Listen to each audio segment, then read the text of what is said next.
Du coup, effectivement, première partie, donc présenter un peu l'outil Coach Climat. Donc déjà, pourquoi en fait on s'est appuyé sur cet outil-là, en tout cas on a choisi cet outil-là au départ, c'est effectivement parce que c'est un outil de mesure d'estimation carbone des événements sportifs qui a été créé par les acteurs du sport pour les acteurs du sport. Alors il est récent, il est sorti cette année en 2024, à l'occasion début 2024, c'était financé par les Jeux Olympiques de Paris 2024. Mais il a été créé, en soutien et avec les retours en fait, du mouvement sportif à travers le CNOSF et les différentes fédérations qui étaient sur le tour de table et le ministère des Sports et les différentes fédérations qui contribuent aux travaux du ministère des Sports sur les questions de RSE, RSO. Il était intéressant parce que c'est gratuit, Emmanuel l'a dit, donc ça veut dire qu'il est accessible à tous. Il est assez rapide à faire, donc il n'est pas si long que ça par rapport à d'autres outils. Il est parfaitement réalisable en interne par à peu près toute personne, qui a contribué à l'organisation ou en tout cas qui a accès à un certain nombre de données. Il a été conçu pour être accessible à tout niveau de connaissances. Et d'ailleurs, vous le verrez, il propose deux parcours. Un parcours découverte pour ceux qui ont moins de connaissances et un parcours plus confirmé pour ceux qui en ont déjà un peu plus. Et il a été créé pour être adapté à tous les événements sportifs, et ce qui fait aussi qu'il intègre déjà des facteurs d'émission, donc ça c'est des données de calcul de type, qui sont liées aux outils spécifiques au sport, par exemple un ballon de foot, etc. On va avoir des facteurs d'émission qui sont déjà préintégrés. Il utilise également tout un tas de moyennes, en fait, des mesures carbone qu'on pouvait avoir sur les différents événements sportifs qui pouvaient exister. Donc c'est ce qui leur a permis, en fait, de simplifier énormément, l'outil. Et si ils ont souhaité créer cet outil-là, c'est effectivement parce que c'est une demande, c'est-à-dire qu'on demande souvent de mesurer son impact sur les événements et cetera. Et les événements qui étaient accessibles autour étaient soit payants via des plateformes ou, le bilan carbone, soit quand ils étaient gratuits, un peu trop simplifiés et surtout, pas du tout adaptés au secteur sportif puisque, par exemple, on n'avait pas forcément le facteur d'émission d'un vélo. Enfin voilà, tout un tas de choses qui pouvaient manquer et donc qui donnaient quelque chose d'un peu trop éloigné de la réalité des choses. Le coach climat événement, donc l'outil créé, je vous ai mis sur le côté gauche l'adresse mail ainsi que le QR code si vous voulez y accéder. Pour s'inscrire, c'est assez simple, on vous demande juste votre nom, prénom, adresse mail et mot de passe. Personne ne va vérifier que vous mettez votre prénom, votre vrai prénom, votre vraie adresse mail, donc vous êtes assez libre quand même là-dessus. En option, donc je dis bien que c'est en option, il n'y a pas d'obligation de le préciser. Vous pouvez préciser votre structure, le type de structure que c'est, club, ligue et ainsi de suite. Ça leur permettra aussi c'est plus pour les statistiques qu'autre chose. Et la fédération d'affiliation, si vous avez une fédération à laquelle vous êtes affilié. Ça n'est pas obligatoire. En tout cas, une fois que vous avez fait ces deux espaces-là, vous rentrez en fait sur le coach climat. Et là, on vous propose de créer votre événement. Et lorsque vous cliquez sur créer votre événement, on va vous demander de choisir si vous voulez un parcours découverte ou confirmé. Et une fois que vous avez choisi ça, vous avez en fait tout un tas de questions qui vous sont posées en 11 thématiques. Et c'est des mêmes thématiques qu'on soit sur un parcours découverte ou confirmé, ce qui aussi permet parfois de passer de l'un à l'autre s'il y a besoin. Et ces 11 thématiques, en fait, elles proposent des questions, on va dire en français plutôt qu'en langage technique. Donc, combien j'ai fait de repas, les hôtels, comment à quoi ils ressemblent, et ainsi de suite. Et dans les 11 thématiques, on a des informations générales pour savoir à peu près la taille de l'événement, en quoi consiste l'événement, quel type de pratique sportive, etc. Une thématique sur la restauration, sur l'hébergement, les déplacements, infrastructure énergie, matériel sportif, logistique, l'habillage du site, les objets promotionnels, le numérique et les déchets. Vous n'êtes pas obligé de tous les remplir. C'est-à-dire s'il y en a qui ne vous concernent pas, ils ne vous concernent pas. Vous pouvez mettre 0 ou ne pas le remplir. Donc ça, c'est plutôt un avantage.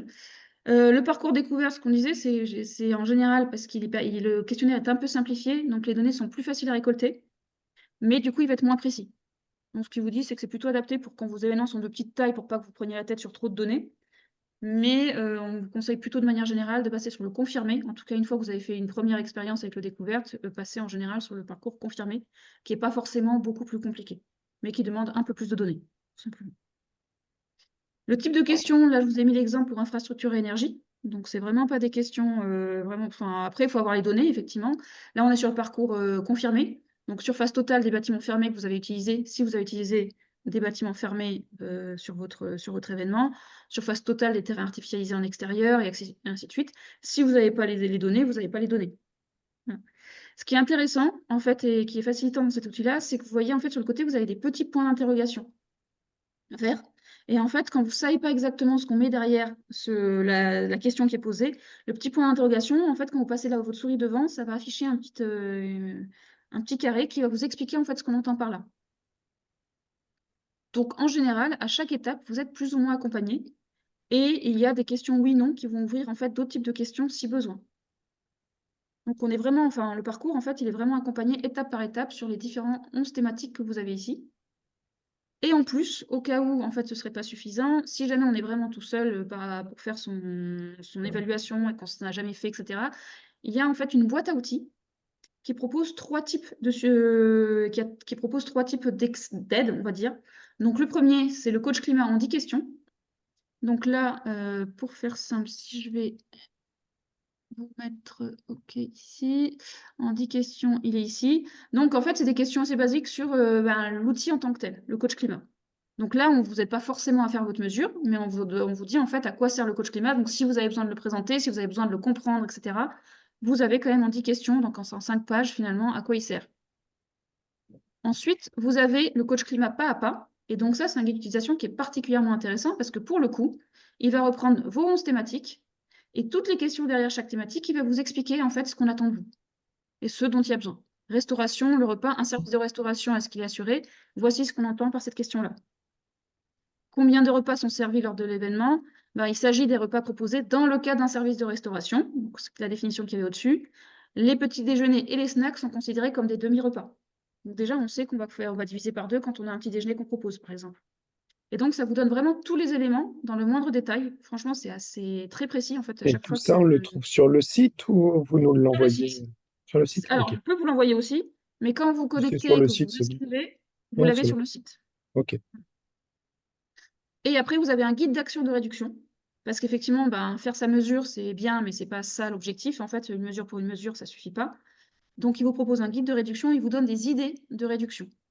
Donc, c'est-à-dire en fonction du sujet sur lequel vous avez travaillé ou sur lequel c'est intéressant, vous pouvez vous engager à servir par exemple X repas végétariens ou prévoir le don des aliments non consommés et ainsi de suite. Donc là, ça vous donne déjà des idées d'action en fait en fonction des thématiques, selon là en fait où vous avez un sujet sur lequel c'était plus ou moins marquant en termes d'impact carbone.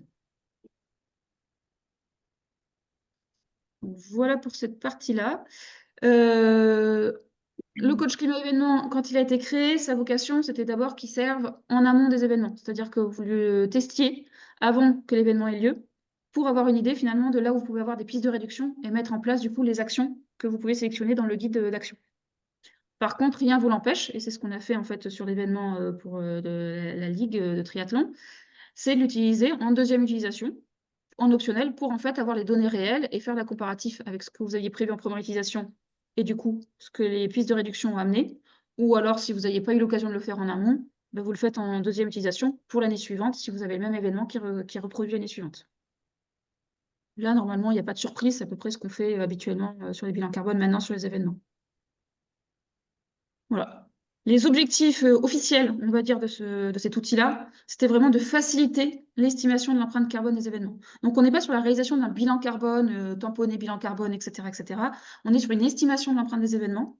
Ça, le travail fait par les experts carbone, en fait, qui ont travaillé au sein de Paris 2024, estime que ça suffit, en fait, pour les événements sportifs. Ça suffit à donner les pistes de réduction. Il n'y a pas besoin d'aller beaucoup plus loin et qu'il vaut mieux, en fait, que tout le monde ait accès et que tout le monde puisse faire sa mesure et avoir une idée des impacts carbone de son événement que d'avoir quelque chose de trop précis qui est dans le détail.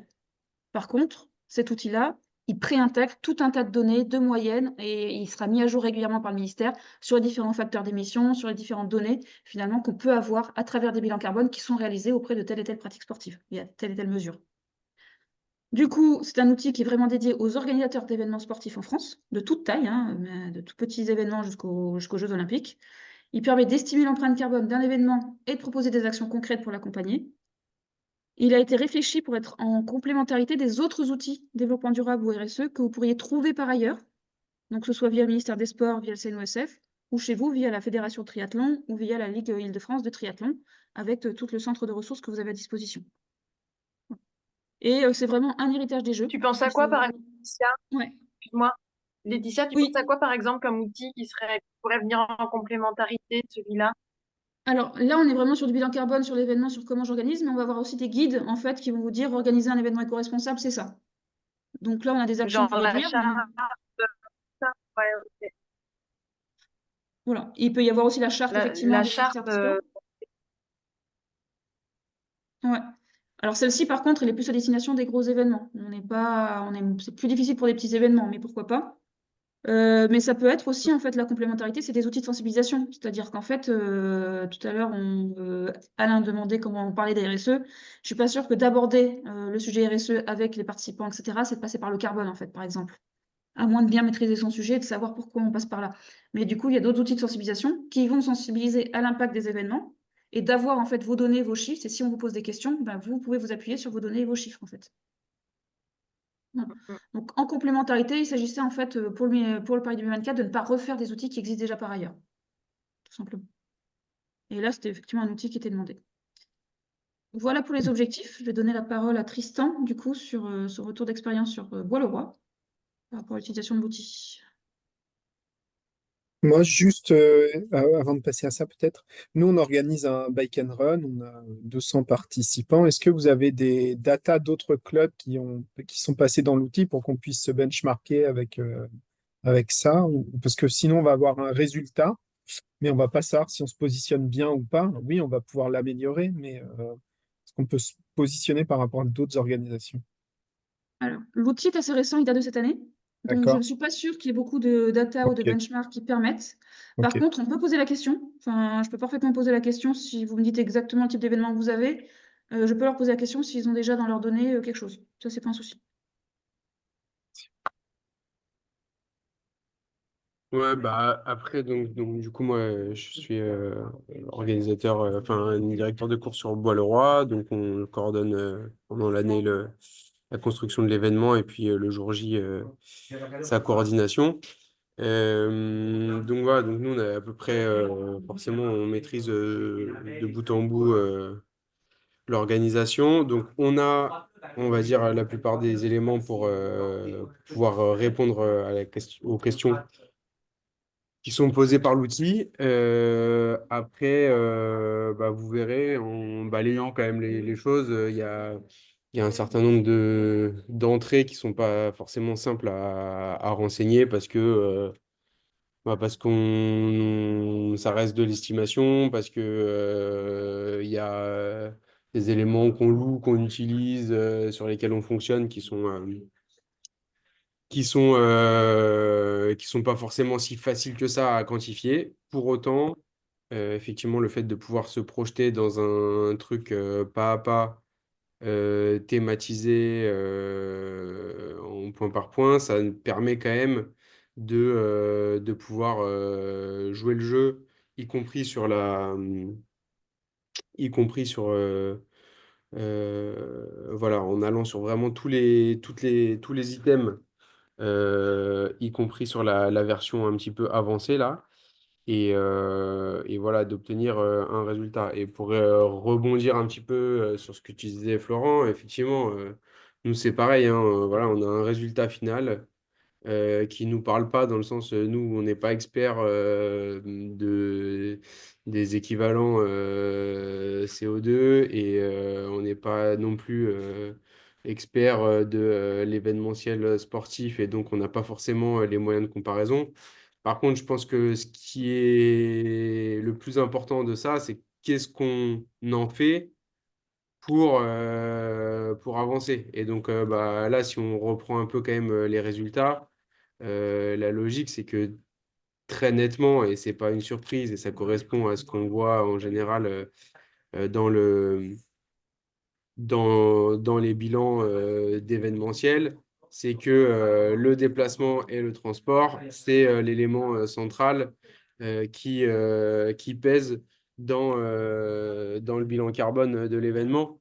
Et donc, ça nous permet de voir où est-ce qu'on a envie enfin, si on veut avoir une action concrète, où on met le poids du corps, à la fois là où on peut avoir de la transformation. Donc, qu'est-ce qu'on peut changer? Et surtout, bah, si on peut changer, est-ce que ça représente une part importante des émissions de CO2 ou est-ce qu'on va mettre beaucoup d'énergie pour changer finalement assez peu de choses? Donc voilà sur les résultats. Effectivement, sur les points d'attention, peut-être sur ouais, la diapo. Donc là où nous, on s'est fait un peu avoir, c'est tout simplement parce que tout ce que vous a présenté pas à pas Laetitia, avec les petits points d'interrogation qui précisent les choses, lire doucement les questions. Voilà, c'est là où on a eu des trucs un peu bizarres, c'est qu'on était allé trop vite sur les questions, notamment de bien lire tout ce qui va être d'unité, de savoir si on parle d'un volume global ou d'un volume unitaire sur, par exemple, sur les équipements. Parce que voilà, forcément, si on répond le tonnage d'un équipement à son coût unitaire ou si on a déjà fait la multiplication de tous les équipements qu'on va utiliser, je pense par exemple, je sais pas moi, un parc à vélo, si on dit qu'on a 1100 places et que la place elle fait 10 kilos et que si on a renseigné le poids de l'ensemble des places et qu'on le remultiplie à nouveau par 1100, forcément, on a des écarts un petit peu bizarres. Donc, nous, c'est ce qui nous est arrivé. Donc, ça ne veut pas dire que tout le monde aurait fait l'erreur, mais voilà, c'était un point d'attention qu'on a eu sur notre retour d'expérience à nous. Voilà, donc ça, c'était plutôt ces points-là à bien regarder et vérifier qu'on n'a pas multiplié plus de fois que nécessaire les choses. Nous, ce qui nous a attiré notre attention, c'est qu'on, justement, la part du transport était très faible par rapport à des choses qui nous paraissaient complètement délirantes. Je vous donne un exemple sur les mails. Et ben, en fait, on demandait combien de mails on avait envoyés et à combien de personnes. Sauf que pareil, en allant trop vite, et ben, on a mis le nombre de mails envoyés on a mis tous les mails qu'on avait envoyés et après on l'a remultiplié par les personnes. Donc forcément, on avait un impact numérique qui était délirant, alors qu'en fait, il fallait le diviser par 1000. Donc voilà. Des choses toutes bêtes comme ça. Après, je pense qu'effectivement, croiser avec les outils que présentait Laetitia tout à l'heure sur notamment les points, enfin les conseils pour réduire l'impact sur la base de nos entrées les plus impactantes. Bah voilà, ça nous permet de guider un petit peu les choix d'une édition sur l'autre. Nous, effectivement, on n'a pas forcément fait les choses trop en amont, mais par contre, comme on répète l'événement, le fait de pouvoir avoir d'une édition sur l'autre des points d'amélioration, c'est important pour nous, sachant que on a déjà des choses, on va dire, sur notre passif, où chaque année, on essaye d'avoir des postures un petit peu plus vertueuses au fur et à mesure des éditions, tout en gardant aussi bah, une politique où on veut accueillir les gens avec de la qualité, etc. Donc tout ça, c'est aussi parfois quelques arbitrages et de fonctionnement, mais ça, c'est normal et c'est ce à quoi on doit être confronté dans ce genre d'organisation. Donc voilà, nous, par exemple, si on reprend donc ces résultats, les déplacements, ils sont majeurs. Les déplacements de l'organisation, nous, aujourd'hui, on voit difficilement comment on pourrait les optimiser, dans le sens où on fait déjà très peu d'allers-retours sur Bois-le-Roi, on maximise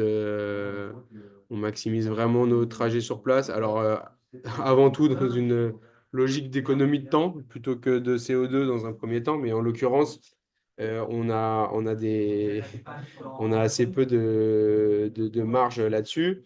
Par contre, moi, je suis assez persuadé que avec un accès en vélo à 5-10 minutes de la gare de Bois-le-Roi et quand je vois que je mets 1 heure et demie à 2 heures à rentrer sur Paris le dimanche soir, une fois qu'on a bouclé l'événement et que c'est à 30 minutes de la gare de Lyon, moi, j'ai pas le choix, j'ai du matériel à ramener, mais quand j'ai le choix, je suis plus Mm. facilement rentré en train qu'en voiture. Et donc, alors certes, tout le monde ne vient pas de la gare de Lyon et de Paris-Centre. Pour autant, nous, on a quand même un événement qui est vraiment francilien et sur lequel à mon avis, communiquer de manière encore un petit peu plus impactante pour faire en sorte que cette solution-là soit envisagée. Peut-être que, on gagnerait aussi à prendre contact, pourquoi pas, avec la SNCF sur la ligne en disant, bah voilà, attention, potentiellement, il peut y avoir une fréquentation importante de vélos pour être sûr aussi, parce que pour avoir des gens dans nos clubs qui l'ont vécu, d'être sûr qu'à cette occasion-là, on ne se retrouve pas avec des contrôleurs qui feraient du zèle et qui refuseraient aux athlètes de monter dans les trains ou des choses comme ça. C'est des organisations de vélo ou de triathlon qui ont été confrontées à ça. Voilà, donc tout ça, ça se prépare, ça s'anticipe, mais ça nous donne envie d'avancer sur ces sujets-là. Voilà, où après, le déplacement, on ne peut pas le supprimer.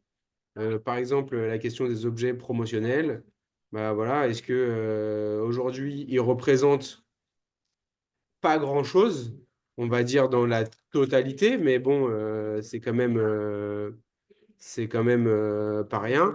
L'avantage des objets promotionnels, c'est que du jour où on décide de lui supprimer complètement, et ben contrairement au transport, ils disparaissent complètement.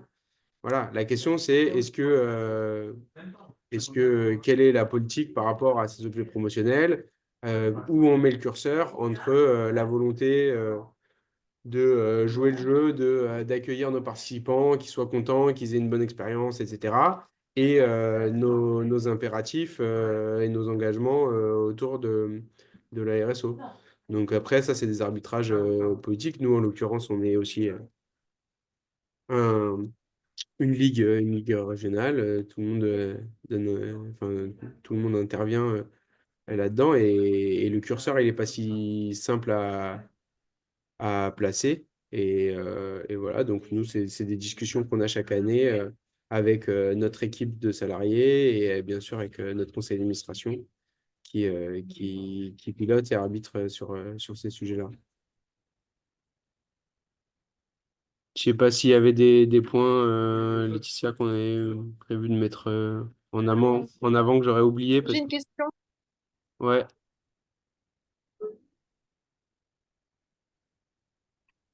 Ouais, Émilie c'est qui de avait une savoir question. comment Ouais, vous avez estimé les. Oui, ouais, je ouais, pense que j'ai un petit jet lag en plus, ouais, mais bon, vas-y, ça vas-y. c'est mon réseau. Euh, oui, c'est comment vous avez estimé ou évalué en fait les déplacements justement. Enfin, vous avez compté les voitures sur le parking, vous avez envoyé un questionnaire aux gens. Enfin, comment vous avez bâti votre hypothèse de véhicules qui sont venus sur Euh, sur le site, quoi. alors, effectivement, je pense que si on pouvait dédier quelqu'un à ça, on aurait pu effectivement avoir une estimation peut-être des véhicules sur place. Nous, ce qu'on a fait, c'est que on a fait un questionnaire qu'on a renvoyé aux gens post-événement, qui avait plusieurs visées, mais dont pas mal de questions orientées, enfin tout un pan du questionnaire était orienté sur les aspects RSO. Et dans le questionnaire, on leur posait la question de savoir comment ils étaient venus sur site. Mais le problème, c'est que on a un taux de réponse qui est pas super représentatif. Pour autant, on est parti du principe qu'on allait essayer de garder les taux qu'on avait, parce que voilà, une fois qu'on rentre dans la démarche, on ne peut pas se permettre de ne pas mettre de l'info là-dessus. Donc on sait qu'on n'est pas forcément ultra précis, mais du coup, on prend les Ouais, ouais. données les meilleures qu'on peut avoir.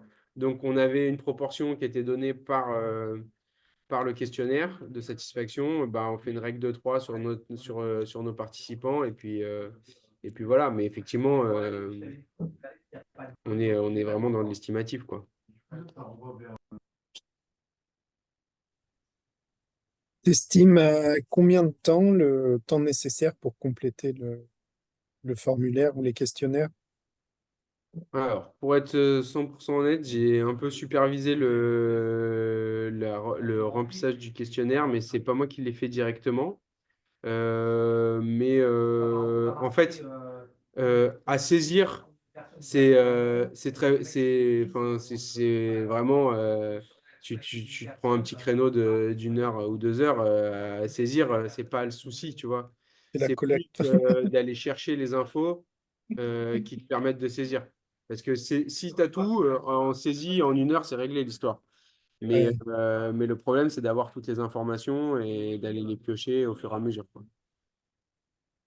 Et de se mettre sur un coin de table pour faire des calculs, hein, parce que je vais vous dire, enfin, honnêtement, nous, pour estimer tout le matériel qu'on amène sur place, le tonnage, etc., ben, on essaye de se projeter dans les véhicules qu'on a amenés, Mm. dans les éléments de location qu'on a loués. Mais bon, c'est encore une fois, je pense qu'il faut, pour pouvoir avancer là-dedans, il faut accepter les plus tatillons seront peut-être un peu frustrés de ne pas pouvoir avoir des données très précises.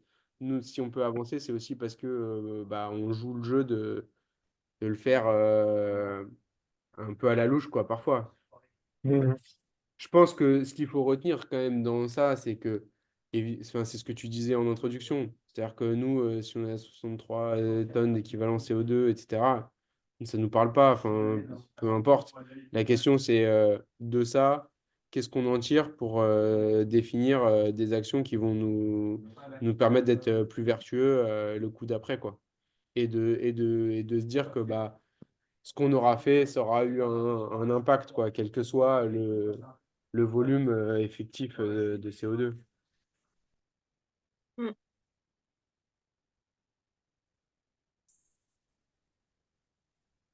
Mais ouais, après, je pense que l'option de découverte, elle permet justement de peut-être de se poser un peu moins de questions et d'avoir une première idée. Après, nous, on a aussi une organisation par rapport, enfin, tu comparais à ton organisation, et voilà, plus tu engages des gros volumes, Mm. plus ta marge d'erreur, elle est importante aussi. Et plus ton événement, il est un peu circonscrit, plus c'est toi qui maîtrises complètement les choses. Tu sais aussi que, bah voilà, potentiellement, il est peut-être un petit peu plus en local que ce qu'on va avoir sur Bois-le-Roi. Et donc, au final, je pense que tu peux aussi avoir vite de la donnée, quoi.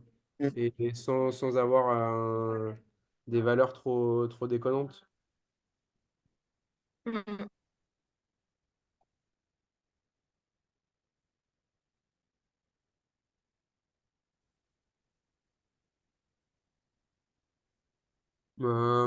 Voilà, nous sur le retour un peu expérience. Voilà. Honnêtement, je pense que c'est pas compliqué. Et comme en plus on avait Laetitia, qu'on sait qu'elle est pas loin et que on a vite, on allait un peu vite sur les choses. On aurait juste pris notre temps et peut-être on aurait réussi à faire une bonne première expérience très vite tout seul, sans même avoir besoin de passer un coup de fil à un ami, comme on l'a fait auprès de Laetitia, qui a été tout de suite efficace dans l'aide apportée. Mais voilà, enfin, juste si on prend le temps de bien lire les questions et d'utiliser les outils du site, c'est complètement exploitable en solo à partir du moment où on a un petit peu les rênes sur l'organisation, quoi. Du coup, effectivement, l'outil il a été fait pour être fait en amont, donc ça veut dire que vous pouvez aussi estimer les réductions potentielles en fonction des actions que vous mettez en place. Donc, il vous permet cette option pour l'affichage. Et alors, merci du coup, Tristan. Et en fait, comme lors de la qu'on avait fait avec le groupe de travail développement durable, enfin, un petit groupe qu'on avait fait sur le carbone, on avait aussi constaté que de toute façon, l'impact prioritaire, c'est la question des transports. Dans les autres outils qui peuvent exister, donc il y a tous ceux que vous connaissez pour ceux qui connaissent les questions de carbone. Au niveau du sport spécifiquement, il y a ce qu'on appelle mon match carbone aussi qui existe, qui est gratuit, mais qui est plutôt lié à l'individu. Et après, sinon, vous avez, qui n'est pas spécifique au sport, c'est Impact CO2 et la Fondation Good Planet en version gratuite, en fait, pour faire ses bilans carbone. Après, on est plutôt sur des versions payantes. Et après, si on se focalise sur la partie transport, je pense que c'est Émilie qui va nous présenter ce qu'ils font dans son club. puisque ça permet effectivement de focaliser que sur la partie transport, qui est quand même le plus gros du sujet. Voilà. Je te laisse la parole, Merci Émilie. Laetitia. Ouais, merci. Alors désolée pour le petit décalage, mais on va le faire comme ça.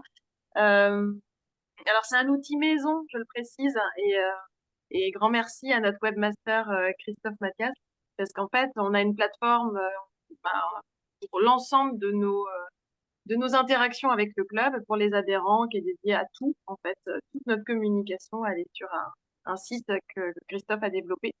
Et donc, il a intégré un module qui permet d'évaluer l'empreinte carbone sur les déplacements en fait et qui favorise le covoiturage. Et c'est tout récent et c'est l'idée est venue je pense, de toute cette prise, cette mise en dynamique qui date de cette année, de réduction de l'impact environnemental du club dans le cadre de tout ce que vous avez organisé aussi à la Ligue et dans laquelle moi je me suis complètement inscrite avec le club Ici Triathlon. Et en fait, j'ai formé les coachs tout début, à la rentrée, quoi, dernière semaine d'août. C'était un atelier de 2 heures, prise de conscience sur l'impact climat, biodiversité, ressources et mise en action en mode un peu brainstorming. Et ce qui est ressorti de leur brainstorming quand même, et enfin, c'était pas déconnant parce que c'est quand même ce qui était ressorti aussi dans ce que je leur avais présenté, c'est qu'il fallait qu'ils avancent sur la question des transports. Et donc, ils avaient décidé ensemble de faire quelque chose pour faciliter le covoiturage. Et c'est pas tant les coachs qui l'ont mis en place, c'est donc Christophe, notre webmaster, en lien avec le directeur sportif et le staff. Donc plusieurs choses. On a en fait à chaque fois qu'on s'inscrit sur une course ou sur une compétition, un petit module d'inscription où on a juste un clic à faire, c'est s'inscrire. Et là, l'idée, c'est de pouvoir, au moment où on s'inscrit, il y a juste un lien en dessous qui permet de dire si on a de la place dans la voiture pour covoiturer d'autres adhérents que ses enfants, par exemple, ou à l'inverse, si on a besoin d'un covoiturage pour véhiculer ses enfants parce qu'on ne peut pas les emmener, etc. Donc là, vous voyez cet écran là, qui apparaît à l'écran. On voit, donc, par exemple, proposition de covoiturage. On a 3 adhérents qui ont proposé leur heure de départ et lieu de départ avec en vert les places à la fois occupants et vélos qu'ils ont sur leur véhicule. Il se trouve qu'on n'a pas eu besoin de ces places-là parce que tous ceux qui avaient fait les demandes avaient déjà trouvé preneur. Vous voyez une petite phrase en dessous qui dit plus personne n'est à la recherche de covoiturage pour le coup. Et quand on est dans une situation qui était la mienne, de ne pas avoir de place pour offrir du covoiturage et de ne pas avoir besoin de covoiturage, on est invité à quand même remplir un petit, euh, un petit sondage. Je ne sais pas si tu peux passer sur la slide d'après, où c'est la copie d'écran du petit questionnaire qui est destiné à tous les conducteurs de voitures. Vous voyez là, en fait, donc là, et là c'est pareil, on peut le faire en amont. Et si on ne l'a pas fait, on a de toute façon un mail post-événement le lendemain qui est envoyé à tous les participants de la compétition en leur disant veuillez s'il vous plaît remplir ce petit sondage dans le module d'inscription pour renseigner la manière dont vous êtes venus. Et c'est très simple, on saisit juste le type de moteur de notre véhicule. En l'occurrence, moi, c'est une thermique essence. Vous voyez qu'on a 4 possibilités. Il y a aussi thermique diesel, on a mis hybride et électrique. C'est ce qui nous a semblé être le plus discriminant en termes de facteurs d'émission. Et puis, et là, ça ne va pas changer grand-chose par rapport à l'empreinte carbone, mais c'est plus une action de sensibilisation. On demande à chacun d'indiquer combien d'occupants il y avait dans sa voiture. Donc là, on était 5. Par défaut, les occupants, c'est l'adhérent avec lequel on se connecte. Donc là, moi, j'étais connectée sur le profil de mon aîné et j'ai rentré aussi un deuxième adhérent compétiteur qui est mon deuxième fils, Roméo. Et on pourrait comme ça, si j'avais emmené des petits copains de Marius ou Roméo, renseigner aussi d'autres jeunes véhiculés pour justement indiquer le fait qu'on est covoituré et qu'on est limité le nombre de véhicules sur le déplacement. Donc voilà, et au bout du bout, lorsque tout le monde a rempli son questionnaire, eh bien, on a un bilan. Donc là, c'est la vision administrateur à laquelle moi j'ai accès en tant que référente RSO, et puis toute l'équipe administrative du club. Donc vous voyez, là, on l'a fait sur deux événements, les deux événements de compète qui ont eu lieu en novembre pour nos jeunes. Le 11 novembre, c'était l'aquathlon de Sainte-Geneviève. On avait 85 participants et 63 voitures. Alors, comme vous, hein, tout le monde n'a pas répondu. Donc, on est parti du principe, tous ceux qui n'ont pas répondu, que on appelle le truc un jeune égale une voiture et thermique essence. En fait, on a maximisé le calcul parce que c'est dans les règles en général de plutôt maximiser et puis ensuite aller chercher la donnée, voir éventuellement la diminuer. Mais on l'a fait comme tel. Et puis, on a divisé par le nombre d'adhérents et au kilomètre. Donc, vous voyez cette colonne, la CO2 par adhérent par kilomètre, c'est notre base de comparaison. C'est ce qui va nous permettre de regarder si d'une compète à l'autre, on a fait mieux. En l'occurrence, c'est pas le cas, on s'en rend compte. Et puis voilà, on a CO2 par adhérent et CO2 total. Voilà, donc sur la compète à Sainte-Geneviève, nos déplacements, voilà, pour faire participer nos 85 jeunes, c'est 809 kilos d'équivalent CO2 de carbone en l'occurrence. Et le 24 novembre, c'était le Bike and Run de Palaiso. Ils étaient 77 les jeunes et il y avait 61 voitures. Donc pareil, on a estimé les émissions carbone. Alors c'est pareil sur la base d'un kilométrage qui n'est peut-être pas très précis parce que tout le monde ne part pas du cœur d'ici les Moulineaux pour se rendre sur le lieu. Certains même peuvent partir de communes environnantes. Mais voilà, comme vous, l'idée c'est d'avoir l'ordre de grandeur et de nous faciliter quand même la tâche dans l'évaluation. Donc on part d'une base kilométrique qui est la même pour tous les véhicules et on la multiplie par le facteur d'émission du moteur que le conducteur a renseigné. Voilà. Donc on l'a utilisé 2 fois et l'objectif, donc ça va être maintenant de communiquer aux adhérents. On l'a pas encore fait, mais là ça fait partie des choses qu'on veut faire évidemment, de leur dire voilà, merci d'avoir renseigné, on a collectivement émis tant de CO2 sur telle compète, ramener aux compétiteurs c'est temps, on peut mieux faire, n'hésitez pas à utiliser le module de covoiturage, etc., etc., quoi. Enfin, c'est vraiment puis on a affaire à des compétiteurs, donc il y a des chances que sur l'année, ça descende, quoi. En tout cas, c'est le but. C'est qu'on finisse l'année en étant meilleur qu'au début, quoi.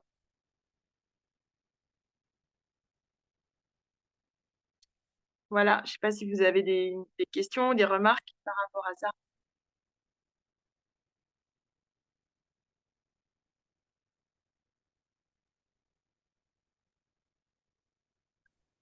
En tout cas, c'est C'est pas vachement mal bien en plus. et très Je complet. pense qu'il faut que les outils. Enfin, si on veut que les.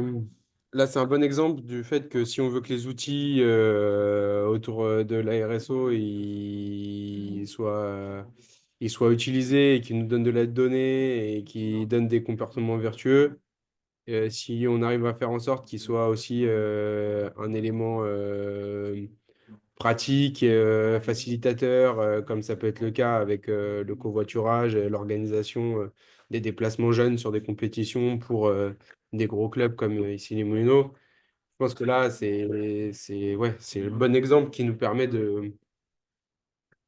On sait qu'on va avoir plus de leviers en emportant plus de monde que les gens qui sont déjà convaincus, quoi. Ouais. Et en fait, on n'a pas forcément besoin d'avoir le site que nous, on a la chance d'avoir, justement. Il suffirait, pour le covoiturage, c'est vrai que c'est quand même bien d'avoir un petit outil ou un petit appli ou je sais pas, quelqu'un qui coordonne tout ça. Mais pour le calcul de l'empreinte carbone, je pense qu'il suffit d'un petit questionnaire Forms qu'on envoie à tous en disant avec la base là, que moi je vous ai montré, quel type de voiture vous avez, il y avait qui à l'intérieur, et basta en fait. Après, le calcul, il se fait facile et on peut communiquer dessus. Et après, le covoiturage, il peut se faire de manière un peu informelle entre adhérents. Voilà, le tout, c'est de le favoriser et de montrer pourquoi c'est important de le faire avec chiffres à l'appui. Enfin, c'est ça. Nous, on le fait sous forme de tableur Excel. On Ouais, balance un tu vois. tableau Excel avant une compète et puis chacun se positionne dedans. Mais on Ouais, n'a c'est pas ça. de calcul derrière.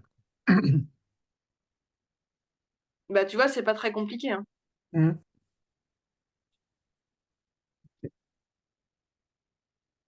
Moi, je vais devoir vous Je laisser. crois que la, ouais, pardon, sur la première compète, pour vous dire le nombre de répondants, on en a eu, donc je crois qu'il y avait 63 véhicules. Je crois qu'il y en a 40 qui n'ont pas répondu. Vous voyez? Donc il y en a 40 pour qui on a maximisé le truc, quoi, en disant, bon, bah allez, on va partir du principe qu'ils ont une thermique et puis c'est tout. Et qu'ils n'ont pas covoituré.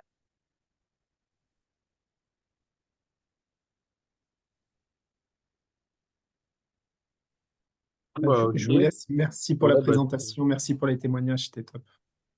À bientôt. bonne soirée. Au revoir.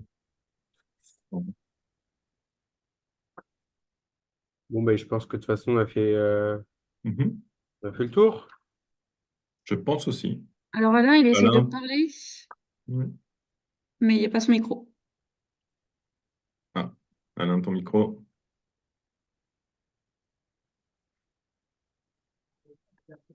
Activer le son. Très bien. Oui, moi, ce qui m'interpelle dans tout ça, c'est bien sûr, c'est un gros travail, c'est chronophage, mais qu'est-ce que ça apporte à l'organisateur et à la ligue? Je vois pas bien la finalité. En dehors de, bien sûr, d'essayer d'être comme je dis souvent, notre impact, la seule trace que l'on doit laisser sur une organisation, c'est le pas de l'homme en général. C'est-à-dire qu'il faut qu'une organisation soit la plus propre possible. Mais tout ce travail-là qui est fait, Emmanuel, c'est ce que j'essaie de m'évertuer de te dire, euh, même à la Ligue, qu'est-ce que ça nous apporte pour les événements? Parce que Bah, en si, fait, le but, c'est d'être le plus vertueux possible pour la planète. Concrètement, aujourd'hui, au quotidien pour chacun, enfin voilà, c'est plus un aspect d'intention que de gain rapide voilà, ou donc, pécunier. Alors pécunier, dans certains cas, il y a un avantage pécunier, mais bon, ça reste plutôt à la marge. Mais c'est plutôt une contribution à l'effort collectif contre le changement climatique et la biodiversité. Après, aller Voir chercher un une, gain immédiat, alors il y ouais, en a un petit peu, hein, mais c'est le extrêmement gain le limité, plus quoi. immédiat pour l'organisateur, c'est l'attente de ses participants. C'est-à-dire que je pense que si tu veux avoir une logique un petit peu intéressée, et dans le sens où si on voudrait convaincre des organisateurs qui sont pas particulièrement voilà, RSO friendly, qui voudraient avoir un intérêt pour s'engager dans la démarche. J'ai l'impression que c'est un petit peu aussi ça ta question, Alain. oui, oui, oui, oui, Ben, non, mais c'est de penser que si eux ne sont pas forcément très portés sur ce sujet-là, peut-être que leurs participants eux le sont. Et que mm, quand tu apportes et que tu restitues une démarche vertueuse de ton organisation auprès des participants, et ben eux, ça les valorise et ça rend attractive ton épreuve. Et donc, ouais, alors, je pense que voilà, s'il faut enfin, espérer un effet immédiat, c'est d'abord celui-là, plus que effectivement les aspects de subvention ou ouais, non, mais moi, d'intérêt. Mais par contre, l'attractivité d'une épreuve pour un organisateur, c'est quelque chose qui est très importante. ouais, c'est ce que Par exemple, j'entendais pendant très longtemps, effectivement, j'ai fait ça il y a quelques années avec Didier Le Hénaff, hein, qui avait fait aussi cette démarche il y a des années. Donc, éviter les gobelets, les gobelets, la rubalise, simplement faire des parcours avec dire vous tournez à tel arbre, vous tournez à tel emplacement, il y a où on va mettre un bénévole, ou voilà, au lieu de mettre un cône de Lubeck, mettre un rondin de bois, enfin des choses comme ça. Mais et puis après, d'un seul coup, on n'en a plus parlé pendant des années. Et toi, là, j'ai entendu encore dernièrement que les gobelets en carton, en fin de compte, il y avait du plastique à l'intérieur. Hein. Donc, enfin, les coupelles qui sont données sont en plastique aussi. Hein. Donc, il y a bien des rampes d'eau qui sont données, mais bon, ce qu'on donne aux athlètes, on le donne à Bois-le-Roi. On a donné pendant un moment des. Non, c'était à Choisy.